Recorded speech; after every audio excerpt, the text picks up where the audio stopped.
Nažalost, novac je jako bitan u svakoj vezi.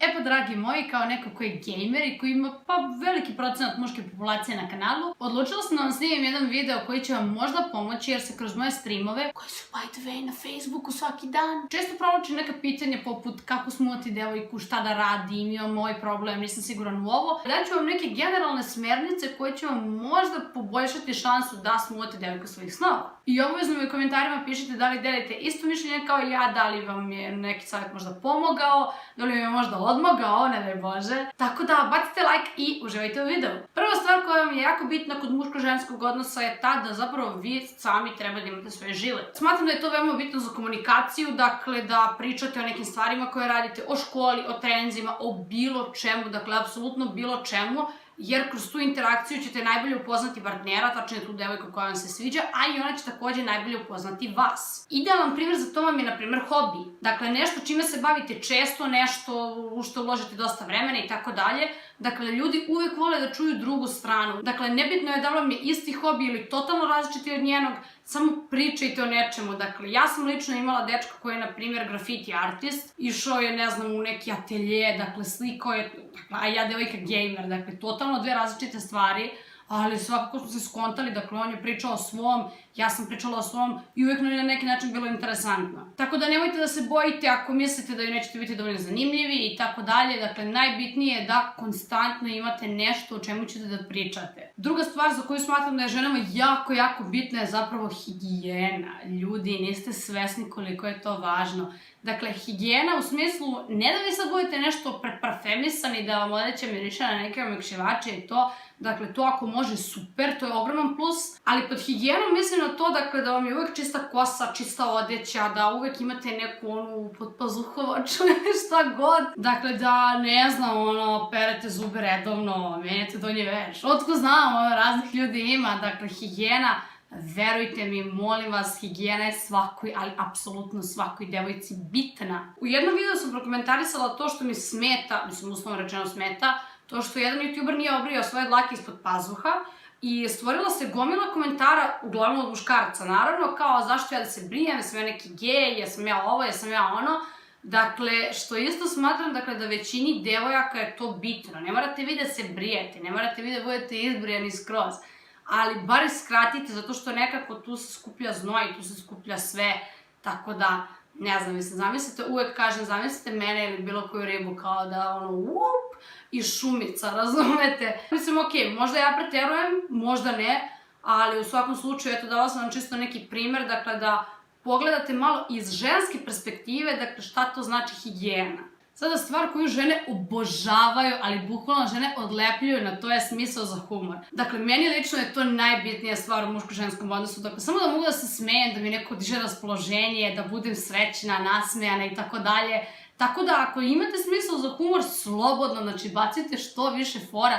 Nebitno ako su glupe, nebitno ako su cringe. Dokle god možete da nasmejete neku osobu, samo ih bacajte, bukvalno izbacujte iz sebe slobodno, znači, na tome ne štedite stvarno. To vam je ogroman bonus. Naravno, nema svako smisao za humor, ali u svakom slučaju, dakle, ako primetite da su vam fore, baš loše i da se baš niko ne smeje na njih, onda nemojte da forsirate, naravno, jer to nema poenti, to će možda samo učiniti kontraefekat, ali dakle, ako su joj fore i malo smešne, verujte mi, samo izbacujete i štancajte, nećete pogrešiti. Stvar koja isto donekle pali kod žena je ako joj se poverite. Dakle, ako joj kažete neku svoju tajnu, i sad se verovatno pitate zašto. Dakle, po ljudskoj psihologiji ćemo se pre poveriti nekome ko se poverio nama i obično smo skeptični da se prvi poverimo nekome. Tako da, eto, vi kao muškarci, kao neko ko treba da napravi prvi korak, biste mogli to probati, dakle, da je poverite neku tajnu, dakle, pogotovo ako je nešto onako sramežljivo, dakle, ako ste se, ne znam, ispalili u autobusu, ako vam se desio neki blam, bilo šta, dakle, slobodno, dakle, ne mora sad to da bude, ne znam ja kolika tajna, ali ukoliko se poverite devojci, verujte mi da je to jedan mali plusić, dakle, u njenom poverenju prema vama. Zatim, sledeće što je veoma bitno je samopouzdanje. Dakle, samopouzdanje u smislu ne da budete umišljeni i nadmeni, već jednostavno da imate svoj karakter, da imate svoje stavove i da držite do sebe. Ja mislim da je najgora stvar kod muškaraca ta kad su onako svi njanjavi, dakle, ne znaju šta žele, sve su nešto mekani, onako klimavi. Dakle, žene, bre, vole odgovorne svoje muškarce, razumete, dakle, muškarce koji jednostavno opet kažem, drže do sebe, koji imaju svoje stavove, koji znaju koliko vrede, sad opet kažem, dakle, ne u nekoj granici preterivanja. Možda se većina vas neće složiti sa mnom, ali ja mislim da je bolje možda i da preterujete, dakle, da budete malo umišljeni, nego da budete onako totalno na dnu i da mislite o sebi kao, ja, pa nesigurna sam, pa ovo, nesiguran, pa ovo, pa ono i tako dalje. Zatim, psihološki trik koji takođe radi su dodiri. Dakle, ljudi u samoj svojoj prirodi, dakle, vole da se dodiruju i pošto naravno postoji ona teorija da smo mi nastali od majmuna, dakle, majmuni se u proseku oko 20% svog slobodnog vremena dodiruju. Dakle, nebitno da li se češkaju, da li trebe bu ili kao šta god, ali svakako, dakle, ljudi vole dodire, ali opet kažem, dakle, žene su na neki način skeptične da taj korak naprave prve, dakle, ali pazite, ne da to budu sad neki seksualni dodiri, da vi njih hvatite oko struka, ili ne znam nija šta, nego dodiri tipa, dakle, da joj pružite ruku, da joj, ne znam, dotaknete rame, da igrate neku igru ili bilo šta, dakle, gde ima nekih bilo kakvih dodira. Iskreno mislim da je to mali korak onako ka približavanju. Sad, naravno, ako vidite da devojci to ne prija, prosto nemojte nikad više da dodirujete i to je to. Još jedna stvar koja fali tinejdžerima i mlađim punoletnicima je, dakle, ponašanje, tačnije vaspitanje, ili taj neki kao, ne znam, kao gas ili šta god, dakle, koji vlada među našim generacijama, to je malo mlađim od mene.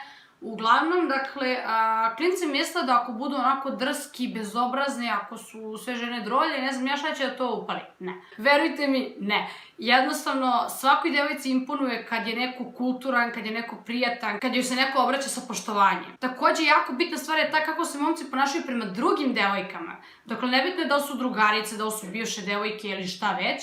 Dakle, ja lično nikad ne bih bila sa likom koji, recimo, za svoju bivšu devojku govori da je kurva, da je ovakva, da je onakva, jer realno to meni može da kaže jednog dana i to može da priča o meni jednog dana kada raskinemo. Tako da, verujte mi, dakle, ponašanje je jako bitno. Sad verujem da ako me gleda neko ko ima 13-14 godina, će da misli u fazonu što priča ova riba, ne, ali kada dođete u neke godine 17, 18, 19, sad zavisi ko kad shvati i tako dalje. Dakle, verujte mi da ćete reći da je Sara bila u pravu. E sad, poslednji i najbitniji deo, dakle, da zaokružimo celu ovu priču, dakle, tabu ili šta već, dakle, tema koja je, to je tačnije deo teme zbog kojeg ste zapravo kliknuli na ovaj thumbnail je novac. Dakle, da li je novac bitan u vezama? Nažalost, novac je jako bitan u svakoj vezi, ali isto toliko i jako nebitan. Sad zašto? U čemu je poenta? Koliko god godina da imate, ja verujem da znate, dakle, raspodelu društvenih staleža po novcu, dakle, imamo, recimo, siromašne, srednje i bogate. Naravno, pod staleže, ali ajmo na ta tri, dakle, da razvrstamo narod. Sad, ako neko, recimo, neka devojka ili neki momak iz niskog staleža hoće da bude s nekim iz visokog staleža, vi jednostavno morate da shvatite da taj neko iz niskog staleža ne može da isprati stil života od ovog visokog. Ako, na primjer, postoji devojka koja nosi Gucci, Balenciage, Louis Vuitton i tako dalje, koja, recimo, za noć može da potroši 300-400 evra ko šale, dakle, u nekom izlasku ili bilo gde, a vi, na primjer, radite za 300-400 evra, vi automatski ne možete da ispratite njen stil života, jer nemate dovoljno finansijskih sredstava, šta mi je. Ja mislim da je to problem današnjih klinaca, zato što klinci ne shvataju gde im je mesto. Dakle, skoro je bio trend koliko košta tvoj outfit, svi živi su ga hejtovali zato što ne nabijaju se kompleksi i ovo ono, ali sa druge strane, dakle, vi kad pogledate, dakle, nekome roditelji imaju da plate te Balenciage ili na papir ili šta već, dok nekima jednostavno nemaju. I morate da budete tu gde jeste. Sad, naravno, nemojte misliti da sam neka konzervativna riba zaglavljena u 50. godinama ili šta god, ili da mislite kako ja ne verujem u čuda. Ne, znači, svaka priča je za sebe. Ali pričam nešto što je onako generalno. Dakle, moje lično mišljenje je da treba da bude 50-50 kod muškaraca i žene. Eventualno da prevagne 60-40 kod muškaraca. Tačnije da muškarac, recimo, nekad plati neko piće, neku večeru, nešto sitno, dakle. Ali da uglavnom, dakle, bude tu negde, razumete, da ide gore-dole, da ne bude ova razlika, dakle, da ne bude žena pijavica koja će da živi na račun muža, razumete? Sad vi naravno mislite kao ja, vidi ove ribetine, samo jure lovatore, ne znam, njima su pare najbitnije i tako dalje, ali gde na kraju završe te ribetine? Dakle, idealan primjer su vam recimo starlete ili one instagramuše ili wannabe, ne znam nija šta, zapravo nisu niko ništa. Koliki procenat njih je oženio neko bogat i dakle da su one, ne znam, narednih recimo 10 godina živele s njim. Koliki procenat? Tako da, hoću da vam kažem da jednostavno i ti muškarci koji imaju novca, oni gledaju takođe žene koje imaju novca. Ili koji imaju, recimo, bar dobru karijeru, pa zarađuju dosta novca. Ako su, dakle, na primjer, muškarci imaju rešeno stambeno pitanje, ali, na primjer, žena zarađuje dosta novca i oni su tu negde equal, razumete? Jer ukoliko postoji bilo koje odstupanje, ja mislim da uvek ova jača strana, nebitno da li je muško ili žensko, da uvek ova jača strana u bilo kom trenutku može da prebaci to ovoj slabijoj strani. Sad, možda će neko da pomisli da sam materijalista, možda će neko da pomisli kao, ti sve gledaš kroz pare, ti ovo, ti ono. Međutim, opet kažem, imam 22 godine, dakle, nisam matora, nisam sad popila svu pamet ovog sveta, ali opet na neki način nisam ni klink. Dakle, tu sam baš u nekoj sredini toga, iz nekih životnih svojih iskustava i tužih i priča i svega, dakle, sam došla do tog nekog zaključka da je najbolje kad je equal. Dakle, ubedljivo najbolje. Tako da, eto, pošto je ovaj klip, onako da kažem, orijentisan muškarcima, šta vi možete da uradite? Dakle, možete da se orijentišete tome da zarađujete više, da steknete nešto, da razvijete karijeru. Dakle, nebitno sad da li će to da bude stan, da li će to da bude dobra firma, dobar auto, mislim se kao šta god. Ali u svakom slučaju, dakle, svi, nebitno da ste muškarci ili žene, svi, dakle, verujte mi, osnovnu školu morate da iskidate, dakle, morate da učite, u srednjoj takođe, neko već krene sa karijerom u srednjoj školi, neko malo kasnije, neko u 30 godina, dakle, apsolutno nije bitno.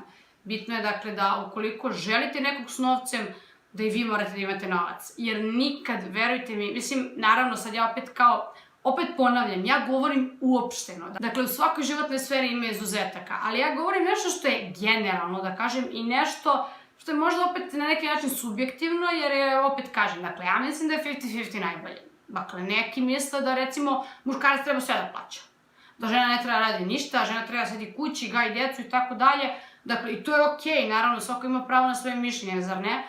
Ali ja prosto smatram da je najbolje 50-50. Dakle, da u takvoj vezi nijedan partner ni u jednom trenutku neće postati superioran. Dakle, da ne znam sada primer, muž zarađuje mnogo, žena ne zarađuje ništa i sad pitaju se, ne znam, gde ćemo na more i on kaže idemo u Grčku, ona kaže ali ja bi da idemo u Crnu Goru i on kaže a ćuti ti kao ti ništa ne zarađuješ. Ne bih da vas razočaram, znam da ima dosta mladih, ali ako već pričamo o ozbiljnim vezama, znam da je ovo pametno da kažem, ali na neki način ljubav dođe i prođe. Znači, pre ili kasnije ljubav, zaljubljenost dođe i prođe i dakle ostane taj neki prijateljski odnos među partnerima i dakle ostane to dakle šta je ko zaradio. Jer ja verujem da većina brakova želi jednog dana da ima decu, dakle, većina roditelja bi uvek želela da njihova deca imaju bolje detinjstvo nego što su oni imali. Tako da, to je neko moje mišljenje. Ja opet kažem, ovo je moje generalno mišljenje. Dakle, to ne znači da ne znam, ne postoje izuzeci,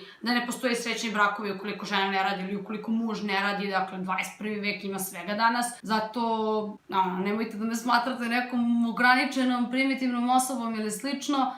Ali, dakle, ja mislim da je ovo nešto što je, ne mogu da kažem društveno prihvatljivo, jer opet kažem, dakle, da je to da muškarac bude mnogo bogatiji i muž društveno prihvatljivo. Dakle, smatram da ta neka ravnopravnost, treba da vlada. Naša modna blogerka Zorana, to je Zorana H, je dala intervju za jedan magazin u kojem je prokomentarisala to kako muškarac uvek treba da bude jači od žene i kako treba da zarađuje više, u smislu da bi je podigao na neki viši nivo i kako ona smatra da ukoliko je žena jača od muškarca, dakle ne sad samo po finansijskom smislu, nego u bilo kom smislu, dakle da ukoliko je žena jača od muškarca, da će muškarac imati taj neki kompleks ceo život, zato što je ispod nje i da nikad neće moći da budu srećni. Donekle se slažem s njom, ali opet kažem, ja i dalje mislim da to ne treba da bude ova razlika između muškarca i žene, nego da bude ova razlika između muškarca i žene. Dakle, da otprilike, znate, da bude tu negde, i smatram da takav odnos jednog dana može da bude najzdraviji. Malo sam ga odužila sa svojim poslednjim delom, zato što je prosto takva tema. Iskreno voljela bih da mi vi u komentarima pišete vaša mišljenja,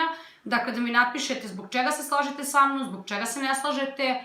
Voljela bih dakle da se povede neka mini debata, ali da ne bude hejt i onih debilskih komentara tipa ti si retar, ti si materijalista, šta već. Ne. nego baš dakle da mi pišete ono ozbiljno šta mislite o ovome što sam rekla. Nadam se da vam se u krajnjem slučaju svidao video, ako jeste obavezno lupite like, subscribe-ite se ako ste novi i mi se vidimo u nekom sledećih. Ćao!